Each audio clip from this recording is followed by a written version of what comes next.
Okay, a video for Rod's transmission specialist. We have a customer that wants these particular likely holograph sensor devices. He says that they go out often. We have several questions about this valve body that you might be able to answer. First of all, the piston that goes up and down has a magnet around the outside of it, and we don't know how many positions, although we suspect there are 3 positions that the Hall effect sensor in this reads. We have a pinout showing number 1, 2, 3, and 4 positions here, 2 being ground, and 5-volt reference voltage going into number 3.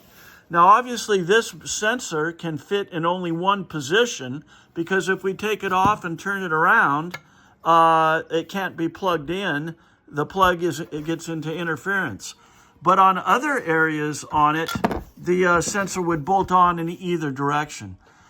Our questions multiply here does this Ferrari valve body use 4 different part numbers, or are all the part numbers the same?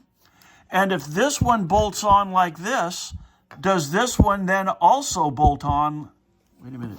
This one can only, in other words, do they all bolt on in the same reference frame? We suspect there's as many as 3 different positions that this unit is sensing. How do we test this? What are we looking for out of these 4 pins? We know 5-volt reference goes in, and there's probably an increasing and decreasing signal coming out of here. Is that signal variable resistance, or is that a variable voltage coming out of there? We've actually taken one of these things apart and pulled the guts out of it to take a look at it. There's one made by Volkswagen, there's one made for New Holland tractors, and there's this one made for Ferrari. Only one of them is still currently available. Volkswagen discontinued. We are told that the Volkswagen unit is calibrated differently from the Ferrari one. We have no idea how the New Holland unit is calibrated, but we want to check it.